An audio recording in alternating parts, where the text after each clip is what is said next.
en la cena de Acción de Gracias. Derramé una copa de vino de $10,000 en el vestido de la suegra de mi hijo. Él me dio una bofetada y me echó de la casa. Todos se rieron de mí. Esa misma noche recibieron una llamada que lo cambió todo. Me alegra tenerte aquí. Sigue mi historia hasta el final y dime desde qué ciudad me estás viendo. Así podré saber hasta dónde ha llegado mi historia. Me llamo Rosa y tengo 64 años. Nunca imaginé que, a mi edad, estaría contando esta historia, pero necesito hacerlo, porque lo que pasó esa noche de Acción de Gracias cambió mi vida para siempre. Era el 23 de noviembre cuando recibí la llamada de Daniel, mi hijo. Su voz sonaba tensa, como siempre que me hablaba últimamente. Mamá, Sofía quiere que vengas a cenar mañana, pero por favor, no hagas nada extraño. ¿De acuerdo? Sofía era su esposa desde hacía 8 años, una mujer de 42 años que venía de una familia adinerada y que nunca había ocultado su desdén por mis orígenes humildes. Para ella, yo era la suegra incómoda que había criado a Daniel en un barrio de clase trabajadora. Claro, mi amor. ¿A qué hora quieren que llegue? A las 6. Y mamá, por favor, ponte algo presentable. Sofía ha invitado a sus padres y algunos socios de mi empresa. Colgó sin despedirse. Me quedé mirando el teléfono, sintiendo esa punzada familiar en el pecho. Cuando Daniel era pequeño. Después de que su padre nos abandonara, solíamos planear juntos el Día de Acción de Gracias. Comprábamos un pavo pequeño en oferta y yo inventaba historias para hacerlo reír mientras cocinábamos. Ahora, a sus 38 años. Mi hijo me hablaba como si fuera una carga. El jueves llegué a su mansión en Westchester a las 6 en punto. La casa era impresionante, con columnas blancas y un jardín impecable. Yo había ayudado a pagar la entrada, vendiendo la casa donde Daniel creció, pero él prefería olvidar ese detalle. Sofía abrió la puerta con un vestido negro que probablemente costaba más que mi renta de 3 meses. Su sonrisa era tan falsa como sus pestañas postizas. Rosa, qué bueno que viniste, dijo, mirándome de arriba abajo con desdén disimulado. Daniel está en la sala con los invitados. Entré al comedor principal y quedé abrumada por la elegancia del lugar. Una mesa de caoba reluciente, cristalería fina, flores que parecían sacadas de una revista. Todo perfecto, como Sofía siempre exigía. Daniel se acercó y me dio un beso en la mejilla, pero sentí su tensión. Mamá, ven, quiero presentarte a algunos colegas. Me llevó hacia un grupo de hombres en trajes caros que hablaban de inversiones y mercados bursátiles. Cuando Daniel me presentó como mi madre, hubo un silencio incómodo. Era evidente que no encajaba en ese ambiente. Su hijo es muy talentoso, comentó uno de ellos con una sonrisa educada pero fría. Debe estar muy orgullosa. Lo estoy, respondí, intentando sonar confiada. Trabajé muy duro para que pudiera estudiar en la universidad. Daniel se sonrojó y cambió rápidamente de tema. Durante los siguientes minutos, me sentí invisible mientras ellos seguían hablando de temas que no entendía. La cena fue una tortura silenciosa. Me sentaron al final de la mesa, lejos de Daniel y Sofía, quienes presidían como si fueran reyes. Los padres de Sofía, personas mayores pero arrogantes, me ignoraron por completo. Cada vez que intentaba unirme a la conversación, alguien cambiaba de tema o fingía no oírme. Sofía había preparado un menú sofisticado, salmón ahumado, pavo relleno de castañas, guarniciones gourmet que ni siquiera sabía pronunciar. Todo servido en vajilla de porcelana que valía más que mi carro. Rosa, ¿cómo está tu trabajito? ¿En la cafetería?, preguntó Sofía con una sonrisa venenosa, sabiendo que había perdido ese empleo el mes anterior por recortes. Estoy buscando algo nuevo, respondí, tratando de mantener la dignidad. Oh, qué pena. A tu edad debe ser difícil encontrar trabajo, añadió con falsa compasión, provocando risitas discretas entre los invitados. Daniel no dijo nada para defenderme. Solo siguió cortando su pavo como si no hubiera oído nada. El momento crítico llegó durante el postre. Sofía se había puesto un vestido blanco de diseñador para el brindis final, algo que costaba $10,000, según mencionó 3 veces durante la cena. Se veía radiante, perfecta, como una reina en su castillo. Yo estaba en silencio, sintiéndome cada vez más pequeña. Cuando Sofía se levantó para proponer un brindis, quiero agradecer a todos por acompañarnos en esta fecha tan especial. Estoy especialmente agradecida por mi maravilloso esposo Daniel, quien ha construido un futuro brillante para nuestra familia. Todos levantaron sus copas. Yo también, intentando sonreír, pero mis manos temblaban por los nervios y la humillación acumulada. Fue entonces cuando ocurrió. Al levantar mi copa de vino tinto, mi mano temblorosa perdió el control. El líquido se derramó sobre el vestido impecable de Sofía, creando una mancha roja que se extendía como sangre. El silencio fue ensordecedor. Sofía miró su vestido con horror y luego a mí con una furia que lava la sangre. Eres una estúpida. Este vestido cuesta $10,000, gritó, su máscara de perfección cayendo. Lo siento mucho, fue un accidente, balbuceé, levantándome para ayudar. Pero antes de que pudiera hacer algo, sentí el golpe. Daniel se había levantado y me dio una bofetada que resonó en el comedor. El dolor físico no fue nada comparado con la humillación. Eres una vergüenza, me gritó, su rostro deformado por la ira. No puedo creer que seas mi madre. Sal de mi casa ahora. Los invitados comenzaron a reírse. No era una risa nerviosa, sino cruel, de personas que disfrutaban viendo a alguien humillado. Los padres de Sofía sonreían con satisfacción, como si finalmente se confirmaran sus prejuicios sobre mi clase social. Váyase. Señora, dijo el padre de Sofía con desprecio. Ya causó suficiente daño. Recogí mi bolso con manos temblorosas, las lágrimas quemándome los ojos, pero negándome a dejarlas caer frente a esa gente. Daniel me siguió hasta la puerta. No para disculparse. No vuelvas hasta que aprendas a comportarte como persona civilizada, me dijo antes de cerrarme la puerta en la cara. Caminé hasta mi viejo carro bajo la fría lluvia de noviembre, cada paso más pesado que el anterior. Una vez dentro, dejé que las lágrimas fluyeran, no solo por la humillación de esa noche, sino por años de desprecios, de ser tratada como un estorbo. De ver cómo el hijo que crié con tanto amor se convirtió en un extraño que se avergonzaba de mí. Manejé de regreso a mi pequeño apartamento, preguntándome dónde había fallado como madre, sin saber que, esa misma noche, mi vida estaba a punto de cambiar para siempre. No pude dormir. Me quedé en mi pequeña cocina tomando té, reviviendo cada momento horrible de la cena. Pero más que el dolor de la bofetada o la humillación pública, lo que más me dolía era la pregunta, ¿cómo llegué a esto? Miré mi apartamento de un dormitorio. Las paredes necesitaban pintura, el sofá estaba hundido por el uso, la alfombra mostraba años de desgaste. No era mucho, pero era limpio y cálido. Había sido mi hogar desde que vendí la casa familiar para ayudar a Daniel con su negocio. Me levanté y fui al closet donde guardaba mis documentos importantes. En una caja de zapatos estaban las pruebas de los sacrificios que hice por mi hijo, facturas, recibos, estados de cuenta, la historia de una madre que lo dio todo por un hijo que ahora la despreciaba. Daniel tenía solo 6 años cuando su padre, Carlos, nos abandonó. Una mañana se fue, dejando una nota diciendo que no estaba listo para la responsabilidad familiar. Nunca más supimos de él. Al principio fue devastador. Yo tenía 28 años, un diploma de secundaria y un niño que criar, pero no había tiempo para lamentarme. Conseguí trabajo como mesera en un restaurante durante el día y limpiaba oficinas por las noches. Daniel se quedaba con la señora López, mi vecina, que fue como una abuela para él. Recuerdo las noches llegando exhausta, con los pies hinchados y las manos agrietadas por los productos de limpieza. Daniel me esperaba despierto, aunque fuera pasada la medianoche, para contarme sobre su día en la escuela. Hacíamos la tarea, juntos en la mesa de la cocina, y yo me esforzaba por ayudarlo, aunque a veces no entendía las matemáticas o la ciencia que le enseñaban. Mami, ¿por qué trabajas tanto?, me preguntó una vez, a los 8 años. Para que tengas todo lo que necesitas. Mi amor, para que puedas estudiar y ser lo que quieras cuando crezcas. Y cumplía esa promesa. Cuando Daniel quiso clases de piano, trabajé horas extras para pagarlas. Cuando necesitaba útiles caros para un proyecto escolar, compraba los genéricos para mí y le daba lo mejor a él. Durante su adolescencia, Daniel nunca tuvo que trabajar. Yo me encargué de todo para que se enfocara en sus estudios. Los sacrificios crecieron cuando llegó a la universidad. Daniel fue aceptado en una escuela prestigiosa con una beca parcial, pero aún necesitaba dinero para matrícula, libros y alojamiento.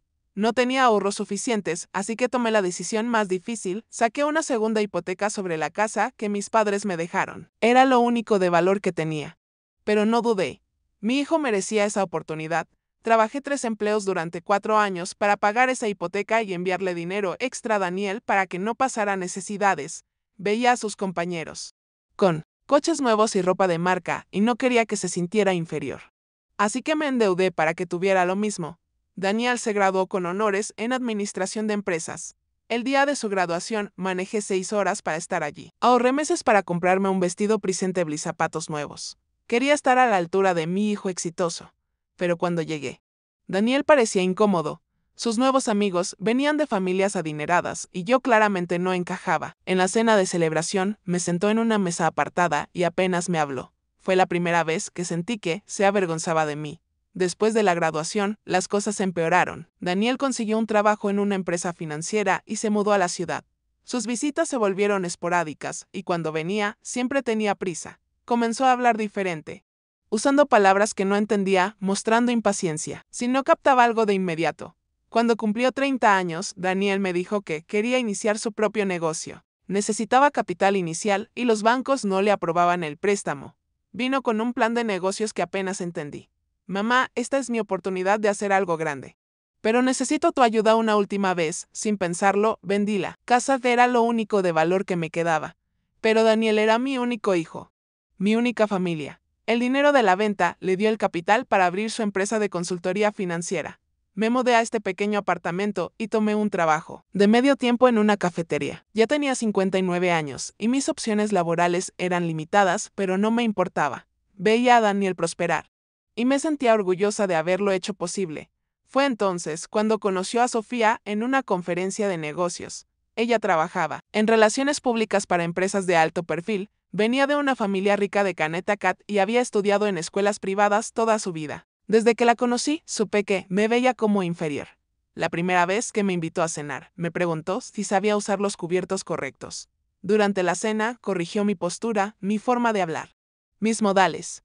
Daniel no me defendió. De hecho, parecía estar de acuerdo con ella. Tu madre necesita pulirse un poco si va a ser parte de nuestro círculo social, la escuché decirle a Daniel esa noche, pensando que estaba en el baño. Tienes razón, ha pasado tanto tiempo, en trabajos de servicio que se le nota.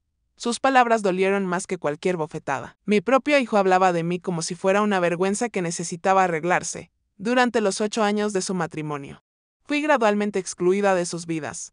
Las invitaciones a cenas familiares se volvieron raras. Cuando nacieron mis nietos, Mateo y Clara, apenas me dejaban verlos. Sofía siempre tenía excusas, los niños estaban enfermos, tenían compromisos sociales, no era buen momento.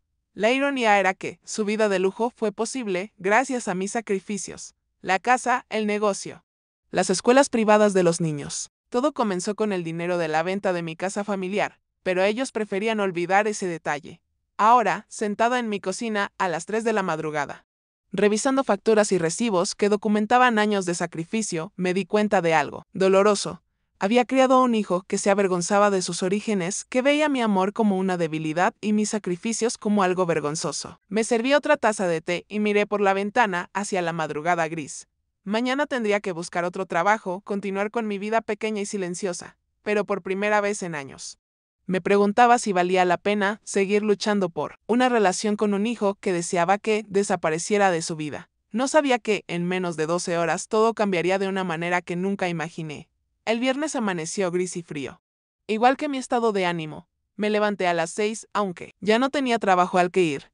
La rutina era un refugio contra el vacío que sentía. Preparé café en mi vieja cafetera y me senté junto a la ventana, observando a los vecinos prepararse para el trabajo. Familias normales, con vidas normales.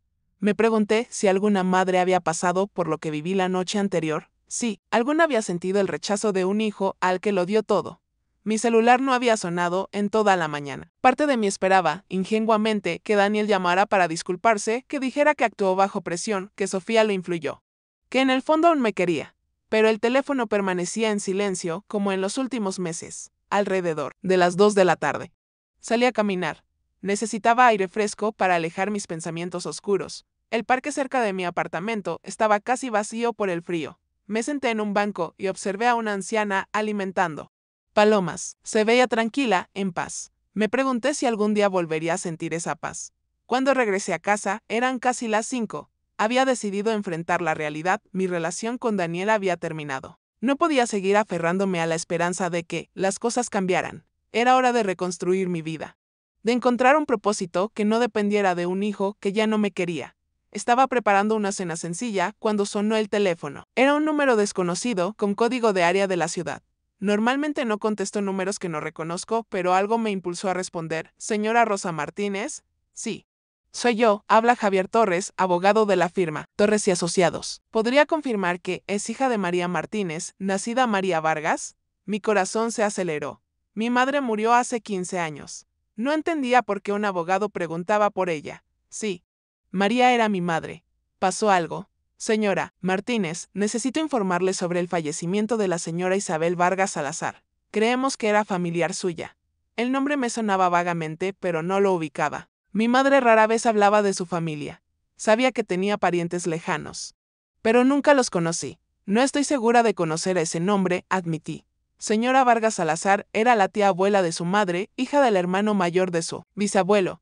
Murió la semana pasada, a los 91 años. Sin descendencia directa, de repente, un recuerdo borroso vino a mi mente. Mi madre mencionó una vez a una tía lejana que se casó con un hombre rico y se mudó a Europa tras la guerra. Pero era solo una anécdota pasajera. Señor Torres.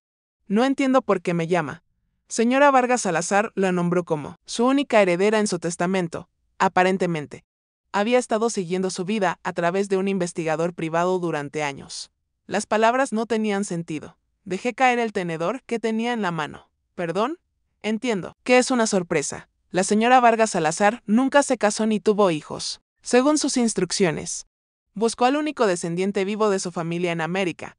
Le encontró a usted hace varios años. Mi mente luchaba por procesar la información. Una tía abuela que nunca conocí. Observando mi vida desde las sombras, dejándome una herencia. ¿Qué tipo de herencia? Pregunté, con voz temblorosa. Preferimos discutir los detalles en persona. ¿Podría venir a nuestras oficinas mañana por la mañana? Están en el centro, en el edificio Chrysler. Sí, supongo que sí. Excelente. 10 de la mañana, ¿le parece bien? Y señora Martínez. Le sugiero que venga sola.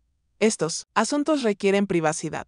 Después de colgar, me quedé sentada en mi cocina, aturdida. Una herencia de una pariente que nunca conocí, pero que sabía de mi existencia. Era tan surrealista que pensé que podría ser una estafa, pero algo en la voz del abogado me decía que era real. Busqué en internet la firma Torres y Asociados. Era legítima, prestigiosa, con oficinas en Manhattan y clientes de alto perfil. Esa noche apenas dormí. Mi mente oscilaba entre la emoción y la incredulidad. Durante 64 años creí que estaba sola en el mundo, que no tenía más familia que Daniel. Ahora descubría que una tía abuela millonaria había estado observando mi vida. ¿Qué habría visto en mí para dejarme una herencia? ¿Sabría de mis luchas? ¿De los sacrificios por Daniel? ¿Conocería mi vida mejor que mi propio hijo? El sábado por la mañana me levanté temprano y elegí mi mejor vestido, el mismo que usé para la graduación de Daniel. Era negro. Sencillo pero elegante. No quería llegar a esa cita luciendo como la mujer derrotada que me sentía. Las oficinas, de Torres y Asociados, ocupaban el piso 40 del edificio Chrysler. La recepcionista me guió a una sala de conferencias con vistas a la ciudad. Javier Torres era un hombre de unos 50 años, canoso, con la apariencia seria pero amable de un abogado exitoso. Señora Martínez. Gracias por venir. Sé que esto debe ser confuso. Es inesperado, admití, sentándome en la silla. ¿Qué me ofreció? Torres abrió un archivo grueso y sacó documentos. Permítame explicarle. Isabel Vargas Salazar emigró a Francia en 1954, donde se casó con un industrial francés, Henry Salazar, cuando él murió en 1978. Le dejó una fortuna considerable. Ella invirtió sabiamente y multiplicó esa riqueza. Me mostró fotos de una mujer elegante en eventos sociales europeos. Tenía los ojos de mi madre. Los mismos pómulos altos. Hace 8 años contrató a un investigador privado para encontrar familiares vivos en América. Usted fue la única descendiente directa que encontraron. ¿Por qué esperó tanto para contactarme? Torres sonrió ligeramente. Quería asegurarse de que usted fuera digna de la herencia. El investigador le enviaba reportes regulares sobre su vida. Un escalofrío me recorrió. ¿Qué tipo de reportes? Informes sobre su carácter, sus decisiones. Cómo trataba a las personas. Estaba interesada en cómo crió a su hijo como madre soltera. Las lágrimas se acumularon en mis ojos. Una extraña había valorado mis sacrificios, reconociendo lo que mi hijo no veía. Señora Martínez, Isabel Vargas Salazar le ha dejado su fortuna completa, 25 millones de dólares en efectivo y propiedades, incluyendo un apartamento en París y una casa en los Hamptons. El mundo se detuvo. 25 millones de dólares, propiedades. De repente, la mujer humillada y golpeada por su hijo era millonaria. Hay una condición, continuó Torres. El dinero viene con una carta que ella escribió para usted antes de morir. Está sellada y solo usted puede abrirla. Me entregó un sobre de papel crema con mi nombre escrito en una caligrafía elegante. Con manos temblorosas, lo abrí y leí: querida Rosa, si lees esto, significa que finalmente nos hemos conocido. Aunque sea tras mi muerte, he seguido tu vida durante años y he visto en ti a la mujer fuerte que nuestra familia siempre ha producido. Has enfrentado la adversidad con dignidad. Has sacrificado tu comodidad por el bien de tu hijo. Has mantenido tu integridad incluso cuando otros no te han valorado como mereces. Este dinero no es caridad, es reconocimiento. Úsalo para vivir la vida que mereces. con la dignidad que siempre has tenido, pero que otros no han sabido ver. Cuando terminé de leer, las lágrimas corrían por mis mejillas. Por primera vez en años, alguien reconoció mi valor. ¿Cuándo puedo acceder a los fondos?, pregunté. Con voz temblorosa. Los papeles están listos. El dinero estará en su cuenta el lunes por la mañana. Salí de la oficina sintiéndome en un sueño. En el elevador, vi mi reflejo en las puertas metálicas. Seguía siendo la misma mujer de 64 años. Pero algo había cambiado en mis ojos, había esperanza. Cuando llegué a casa, mi teléfono tenía 15 llamadas perdidas de Daniel. La noticia le había llegado, aunque no sabía cómo. Quizás por contactos financieros o porque el abogado intentó localizarme a través de él. No importaba. Lo que importaba era que Daniel sabía que su madre, a quien había abofeteado y humillado, heredó una fortuna. Decidí no contestar. Necesitaba tiempo para procesar y planear. El lunes, el dinero llegó a mi cuenta, tal como prometió Torres, $25 millones. Una cantidad que nunca soñé poseer. Me quedé mirando el estado de cuenta en mi teléfono. ¿Era real? Por primera vez. En mi vida adulta, no tendría que preocuparme por el dinero. No elegiría entre renta o medicinas. No aceptaría trabajos humillantes para sobrevivir. Mi teléfono sonó todo el fin de semana. Daniel, Sofía. Números desconocidos. Ignoré todas las llamadas. Necesitaba tiempo para planear mi siguiente paso. El primer paso fue encontrar un lugar digno para vivir. Pasé la mañana visitando apartamentos en mejores vecindarios. No quería algo ostentoso, pero sí comodidad y dignidad. Encontré un hermoso apartamento de 2 dormitorios en Upper East Side, con vista parcial al parque. Cocina moderna y portero las 24 horas. Firmé el contrato esa tarde y pagué un año por adelantado. El agente inmobiliario quedó sorprendido por mi decisión rápida, pero el dinero hablaba por sí solo. El martes contraté una empresa de mudanzas. No tenía muchas pertenencias valiosas, pero sí fotos de Daniel pequeño, algunos libros y la vajilla de mi madre. El resto lo doné a caridad, mientras supervisaba la mudanza. Llegó Daniel. Escuché su voz en el pasillo, discutiendo con el portero, exigiendo subir. Sonaba desesperado, diferente al tono condescendiente que usaba conmigo. Señora Martínez, dijo el portero por el intercomunicador. Hay un hombre que dice ser su hijo. ¿Lo dejó subir? Dudé, pero sabía que esta conversación era inevitable. Sí, déjelo subir. Cuando Daniel entró, su expresión era de shock y confusión. Vestía un traje caro, pero se veía desaliñado, como si no hubiera dormido. Mamá, dijo, con voz vulnerable por primera vez en años, tenemos que hablar. Hola, Daniel, respondí calmada, supervisando a los trabajadores de la mudanza. Como ves, estoy ocupada. Sus ojos recorrieron el apartamento, notando la elegancia, la vista, los muebles nuevos. ¿Es cierto?, preguntó directamente. ¿Realmente heredaste dinero? Sí, es cierto. ¿Cuánto? La pregunta me molestó, pero mantuve la compostura. Lo suficiente para vivir cómodamente. Daniel se pasó una mano por el cabello, un gesto nervioso de cuando era niño. Mamá. Sobre lo de Acción de Gracias, ¿te refieres a cuando me golpeaste frente a tus invitados y me echaste de tu casa? Mis palabras fueron cortantes. Se puso pálido. Estaba bajo mucha presión, Sofía estaba furiosa. Había invitados importantes, así que tu reputación era más importante que tu madre. No. No es eso. Las cosas se salieron de control, lo miré fijamente. Daniel, no estabas bajo presión. Tomaste una decisión. Decidiste que tu esposa y sus amigos merecían más respeto que la mujer que sacrificó todo por ti. Mamá, sé que cometí un error. ¿Un error? Mi voz se alzó ligeramente. Golpear a tu madre es un error.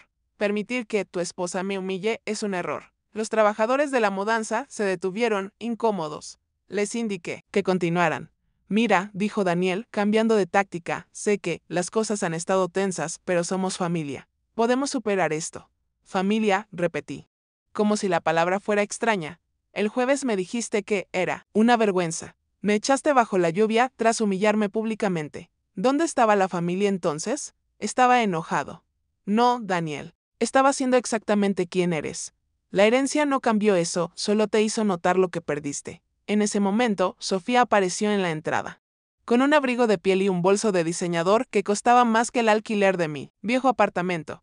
Su expresión era de sorpresa al ver mi nuevo hogar. Rosa, dijo con una sonrisa forzada. ¡Qué apartamento tan encantador!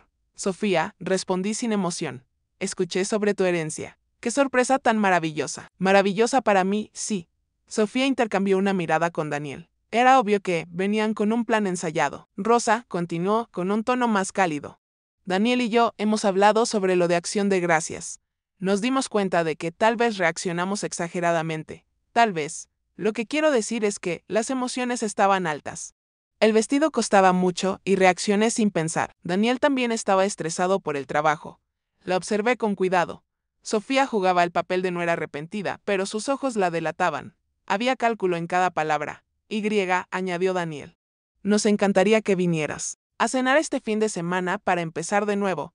Empezar de nuevo, dejé escapar una risa sin humor. Después de 8 años de desprecios y una semana después de que me golpearas. Mamá, por favor, la voz de Daniel se quebró. Eres mi madre. Te amo. Por un momento, mi resolución vaciló. Eran las palabras que esperé años.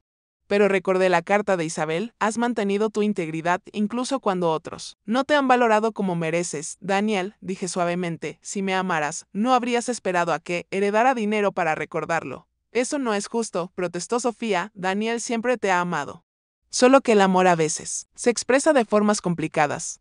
La miré directamente. ¿Golpear a tu madre es una forma complicada de amor? Sofía se incomodó. Rosa, creo que está siendo un poco dramática. Dramática. Sentí la ira crecer. Sofía. Tú orquestaste mi humillación. Durante años, me trataste como una sirvienta en la casa que mi dinero ayudó a comprar. Ahora que tengo recursos, de repente soy digna de respeto. Eso no es cierto, dijo Daniel débilmente. No. Saqué mi teléfono y busqué algo guardado. El mes pasado, cuando te pedí prestado dinero para el dentista. Me dijiste que debía administrar mejor mi dinero. La semana anterior, cuando sugerí almorzar juntos, Sofía dijo que estaban ocupados con gente importante. Lo cité textualmente y ambos se incomodaron al recordar sus palabras. Las cosas eran diferentes entonces, murmuró Daniel. Sí, lo eran. Entonces era una mujer mayor, pobre. Sin recursos. Ahora soy una mujer mayor con millones de dólares. La única diferencia es mi cuenta bancaria. El apartamento. Quedó en silencio, salvo por el ruido de los trabajadores de mudanza. ¿Qué quieres que hagamos? Preguntó Sofía, su máscara de dulzura resquebrajándose. Quiero que se vayan, dije calmadamente. Quiero que me dejen vivir mi nueva vida en paz. Mamá, Daniel se acercó, no puedes hablar en serio. Somos tu familia. Mi familia, repetí. Fueron las personas que me apoyaron cuando no tenía nada. La señora López, que cuidó de ti cuando trabajaba 2 empleos. Los compañeros que me prestaron dinero. Las amigas que me escucharon llorar cuando te avergonzabas de mí. Yo nunca me avergoncé de ti. Daniel, hace una semana me golpeaste por derramar vino en un vestido. Hace 3 meses me dijiste que no podía ir a la obra escolar de Clara porque no encajaba con los otros padres. El año pasado, en mi cumpleaños 63, ni siquiera me llamaste. Cada palabra era un golpe. Y vi a Daniel encogerse. Podemos cambiar, dijo desesperadamente. Dame una oportunidad. Por un momento lo consideré. Era mi hijo, el niño que crié, el que me esperaba despierto, sin importar lo tarde que llegara. Pero luego pensé en los años de humillaciones. En la frialdad, en la bofetada que aún sentía en mi mejilla. Daniel, dije finalmente, si quieres una relación conmigo, será bajo mis términos. El primero es que me respetes, tenga dinero o no. Por supuesto, dijo rápidamente. Te respeto. No, no me respetas. Pero tal vez puedas aprender a hacerlo. Sofía se había mantenido callada. Pero vi su frustración. No, habían conseguido lo que buscaban. Bien, dijo con voz tensa. Creo que todos necesitamos tiempo para procesar esto. Tienes razón, acordé. Tómense todo el tiempo que necesiten. Después de que se fueron, me senté en mi nueva sala, rodeada de cajas y muebles nuevos. Afuera, la ciudad se extendía como un mapa de posibilidades. Por primera vez en años. Tenía el poder de elegir cómo vivir mi vida, sin depender de la aprobación de nadie. Los siguientes 3 meses fueron transformadores. No solo físicamente. Aunque comprar ropa nueva y arreglarme el cabello en un salón me hizo sentir diferente. El cambio más profundo fue interno. Por primera vez desde que Daniel era pequeño, mis decisiones no dependían de nadie más. Decidí usar mi nueva posición estratégicamente. No quería venganza cruel. Pero tampoco permitiría que Daniel y Sofía continuaran como si nada hubiera pasado. Quería que entendieran el valor de lo que perdieron. Mi primer movimiento fue sutil pero efectivo. Westchester, donde vivían Daniel y Sofía, tenía una sociedad cerrada. Las mismas familias adineradas se movían en los mismos círculos, asistían a los mismos eventos. Pertenecían a los mismos clubes. Sofía había trabajado duro para asegurar su lugar en esa jerarquía, usando mi nueva dirección en Upper East Si di referencias del abogado Torres, obtuve membresía en el Westchester Country Club, donde Sofía solo tenía acceso como invitada ocasional. La primera vez que aparecí en el club, vestida con un conjunto elegante de Carolina Herrera y acompañada por Laura Fernández, una mujer mayor que conocí en mi nuevo edificio y que venía de una familia prominente, el efecto fue inmediato. Vi a Sofía palidecer desde el otro lado del comedor cuando notó que yo estaba en la mesa principal mientras ella estaba en el área general. ¿No es esa tu suegra?, escuché que alguien le preguntó. Ex-suegra, corrigió Sofía, con voz tensa. Laura, informada discretamente de mi situación, jugó su papel perfectamente. Rosa es una mujer fascinante, le dijo en voz alta a la señora Gómez, en la mesa de al lado. Heredó una fortuna que considera de familia europea. Es refrescante conocer a alguien con clase real. No como estas nuevas ricas que no saben comportarse. El comentario iba dirigido a Sofía. Y todos lo entendieron. Vi cómo se encogía en su silla. Mi estrategia más efectiva involucró el negocio de Daniel. Había escuchado sus conversaciones sobre clientes, contratos y la importancia de las conexiones sociales. Daniel asesoraba financieramente a familias adineradas y su éxito dependía de su reputación. A través de Laura y otros contactos del club, conocí a las esposas de sus clientes más importantes. No dije nada directamente contra él, pero mi presencia contaba una historia. La madre humillada por su hijo, ahora elegante, digna, claramente adinerada. Es terrible cuando los hijos se olvidan quién los crió, comentó la señora Ramírez en un almuerzo benéfico. Mi esposo dice que puedes juzgar el carácter de un hombre por cómo trata a su madre. Estas conversaciones llegaban a los esposos y Daniel comenzó a perder clientes, no drásticamente, pero lo suficiente para que lo notara. Los contratos no se renovaban, las referencias se secaron, su reputación, construida cuidadosamente, comenzó a erosionarse. Sofía también sintió las consecuencias. Las invitaciones a eventos sociales disminuyeron, sus amigas estaban demasiado ocupadas. En los eventos a los que asistía, la ignoraban sutilmente, relegándola a conversaciones menos importantes. Un día, mientras revisaba documentos de inversión en mi apartamento, recibí una llamada. Señora Martínez. Habla Antonio Gómez de Gómez y Asociados. Reconocí el nombre, uno de los clientes más importantes de Daniel. Señor Gómez, ¿en qué puedo ayudarlo? Entiendo que heredó una cantidad considerable y podría necesitar asesoría de inversión. Era interesante. Gómez había sido cliente de Daniel por 5 años. Pero ahora me contactaba a mí. Es posible, respondí con cuidado. Me gustaría invitarla a almorzar para discutir oportunidades. He oído que es una mujer de buen juicio. El almuerzo fue revelador. Gómez confesó que había perdido confianza en Daniel tras rumores sobre cómo trataba a su familia. Un hombre que no respeta a su madre difícilmente respetará a sus clientes, dijo. Su esposa quedó impresionada conmigo en el club. Dijo que era una mujer de clase y dignidad. No firmé con Gómez ese día, pero la conversación confirmó que mi estrategia funcionaba. La reputación de Daniel se desmoronaba, no por algo que hice directamente, sino por mi presencia en sus círculos. Daniel comenzó a llamarme más. Sus mensajes sonaban desesperados. Mamá, por favor. Llámame. Necesitamos hablar. Mamá, hay un malentendido. La gente dice cosas. Mamá, mi negocio está sufriendo. No sé qué pasa, pero necesito tu ayuda. Escuchaba los mensajes, pero no respondía. Quería que sintiera la incertidumbre que yo sentí durante años. Sofía también intentó contactarme de forma indirecta. Empezó a aparecer en lugares donde sabía que estaría el club. Tiendas en Upper East Side, eventos benéficos, siempre con una sonrisa forzada. Rosa, qué coincidencia verte aquí, me dijo una tarde en Beckdorf Goodman, donde compraba un vestido para un evento en el museo. Sofía, respondí cortésmente. Continuando con mis compras. Te ves muy bien. Ese color te favorece. Era un intento patético de camaradería tras años criticando mi apariencia. Gracias. Escucha, dijo, bajando la voz. Creo que hay malentendidos sobre Daniel, sobre nosotros. La gente exagera. ¿Qué malentendidos? Dicen que Daniel te trató mal. Pero sabes que te ama. Las familias tienen desacuerdos. Desacuerdos, la miré directamente. Tu esposo me golpeó frente a tus invitados. ¿Tú te reíste? Se puso pálida. Eso fue, las emociones estaban altas. Las emociones no justifican la violencia, por supuesto que no. Michael se arrepiente profundamente. Estamos en terapia, trabajando en nuestra comunicación. Era una mentira obvia, pero interesante que la inventara. Me alegra escuchar eso, dije. Recogiendo mis compras. Espero que les ayude. Rosa, espera, me detuvo. Podríamos tomar café para hablar apropiadamente. No creo que sea necesario, Sofía. Si Daniel quiere que vea a mis nietos, puede llamarme directamente, no a través de ti. Esa noche, Daniel llamó. Mamá. Por favor, necesitamos hablar. Cara a cara. Su voz sonaba quebrada, desesperada, como el niño que solía ser cuando tenía miedo. ¿Qué quieres discutir, Daniel? Todo. Mi comportamiento, el negocio, los niños. Mamá, estoy perdiendo todo. Cuéntame qué pasa. Los clientes se van. Las referencias se han secado. La gente dice cosas sobre cómo trato a mi familia. Hubo una pausa. Me he dado cuenta de que no he sido el hijo que debería. Era lo más honesto que había escuchado de él en años. ¿Qué quieres de mí, Daniel? Una oportunidad para arreglar las cosas. No por el dinero, añadió rápido. Por nosotros, por la familia. Consideré su petición. Había logrado que entendiera las consecuencias de sus acciones. Pero la pregunta era si realmente había aprendido o solo estaba asustado por las repercusiones financieras.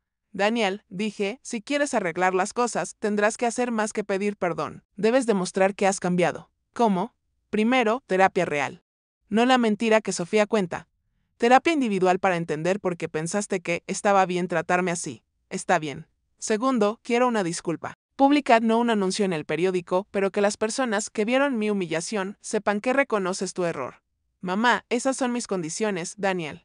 Si no puedes cumplirlas, no tenemos nada más que discutir. Hubo un largo silencio. Está bien, dijo finalmente. Lo haré. Pero sabía que las palabras eran fáciles. La prueba sería si lo hacía por las razones correctas. Un año después de esa horrible noche de Acción de Gracias, preparaba otra cena festiva. Pero en circunstancias diferentes. Mi nuevo apartamento estaba decorado con elegancia y calidez. Contraté a una chef profesional, no porque no pudiera cocinar, sino porque podía permitírmelo. La mesa estaba puesta para 8, Laura y su esposo, la señora López, que cuidó de Daniel de niño, 2 amigas de mi clase de pintura y por primera vez en años, mis nietos. Mateo y Clara. Daniel cumplió mis condiciones, aunque tomó meses. La terapia fue real, dolorosa pero necesaria. El terapeuta me pidió asistir a algunas sesiones, donde Daniel enfrentó no solo sus acciones recientes, sino patrones de comportamiento desarrollados durante años. No me di cuenta de cuánto internalicé la actitud de Sofía hacia ti, confesó en una sesión, pero eso no es excusa. Yo tomé esas decisiones. Elegí valorar su opinión más que tu dignidad. La disculpa pública fue una carta al editor del periódico local de Westchester, donde reconoció que me trató mal y que trabajaba para ser mejor. Fue un gesto humilde que sorprendió a su círculo social, pero el cambio más significativo fue el mío. Descubrí quién era cuando no estaba definida por mi relación con Daniel. Tomé clases de pintura. Descubrí talento para los paisajes. Viajé a París para ver la propiedad heredada, conectándome con la tía abuela que me regaló una nueva vida. Hice amigas reales que me valoraban por quien era, no por lo que podía hacer por ellas. La puerta sonó a las 5, la hora acordada. Era Daniel con Mateo y Clara, pero sin Sofía. Abuela, gritaron los niños, corriendo hacia mí. Mateo, ahora de 12 años, estaba más alto. Clara, de 9, tenía la misma sonrisa brillante de cuando era pequeña. Mira, abuela, dijo Clara, sacando una tarjeta hecha a mano. Te hice esto en la escuela. Era un dibujo de nosotras juntas con te amo, abuela, en lápices de colores. Es hermoso, mi amor, dije, con lágrimas en los ojos. Lo pondré en el refrigerador. ¿Dónde está mamá?, preguntó. Mateo Daniel carraspeó. Mamá tenía otros compromisos, pero quería estar aquí con la abuela. Era una respuesta diplomática. La verdad era que Sofía y yo habíamos llegado a un entendimiento, podíamos coexistir. Pero no éramos amigas. ¿Puedo ver mi cuarto?, preguntó Clara. Sonreí. Había convertido la segunda habitación en un cuarto para mis nietos, con camas, juguetes, libros y un área de estudio. Por supuesto, hay regalos esperándolos allí. Los niños corrieron, gritando de emoción al ver los regalos. Daniel y yo nos quedamos solos en la sala. Se veía diferente, más maduro, más humilde. El año había sido difícil para él. Su negocio se estabilizó tras meses complicados, pero las lecciones fueron aprendidas. Mamá, dijo suavemente, quiero agradecerte. ¿Por qué? Por darme una segunda oportunidad, por no cerrar la puerta para siempre. Daniel, no te di una segunda oportunidad, te di la oportunidad de ganarte una primera oportunidad de tener una relación real conmigo. Él asintió, entendiendo la diferencia. ¿Cómo han estado las cosas? Te ves radiante. Me siento bien, respondí honestamente, por primera vez en años. Me siento yo misma. Me alegra escuchar eso. Mamá, siento haberte hecho sentir que no era suficiente. Siempre fuiste más que suficiente. Fuiste todo. Sus palabras eran sinceras, venían de un lugar de comprensión real, no de culpa o miedo. La señora López llegó con su abrazo cálido y tamales caseros. ¡Ay, Rosa! Mira qué elegante te ves, dijo en español, mirando el apartamento con aprobación, te lo mereces todo. Laura y su esposo trajeron vino caro y anécdotas divertidas. Mis amigas de pintura llegaron con flores y risas, por primera vez en años.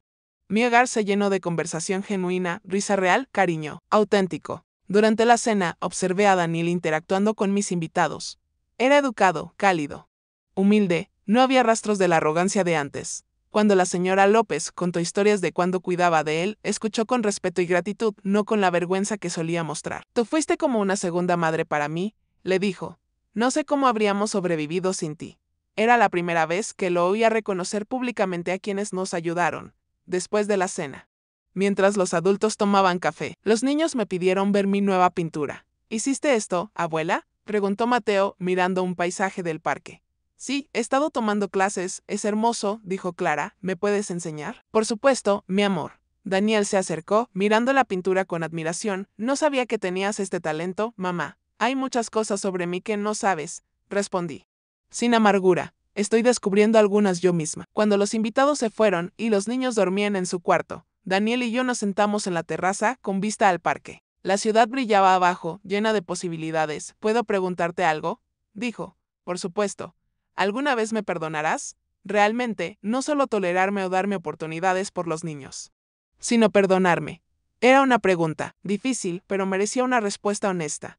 Daniel, el perdón no se otorga una vez y ya. Se construye día a día con acciones consistentes. Has dado pasos importantes, pero la confianza toma tiempo. Lo entiendo. Pero puedo decirte esto, por primera vez en años, cuando te miro, veo a mi hijo. No al extraño que te habías vuelto, sino al hombre bueno que creamos entre la señora López y yo. Le llenaron los ojos de lágrimas. Quiero seguir siendo ese hombre. Entonces, hazlo. No por mí, no por Sofía. No por nadie más. Hazlo por ti y por tus hijos. Nos quedamos en silencio, mirando las luces de la ciudad. Mamá, dijo finalmente, ¿eres feliz? Un año atrás, la felicidad parecía imposible, un lujo que no podía permitirme. Pero ahora, en mi hermoso apartamento, con mis nietos durmiendo cerca, con un futuro lleno de posibilidades, la respuesta era clara. Sí, Daniel. Soy feliz. Realmente feliz. Y era verdad. No era solo el dinero, aunque la seguridad financiera eliminó un estrés constante. Era la libertad de tomar mis propias decisiones, de rodearme de personas que me valoraban, de descubrir partes de mí que había suprimido. Aprendí que el amor real no requiere sacrificar tu dignidad, que el respeto debe ser mutuo, que nunca es tarde para reclamar tu vida. Cuando Daniel se fue, llevándose a los niños adormecidos, me quedé sola en mi apartamento. Pero no me sentía sola, me sentía completa. Saqué mi teléfono y marqué un número que ahora usaba regularmente.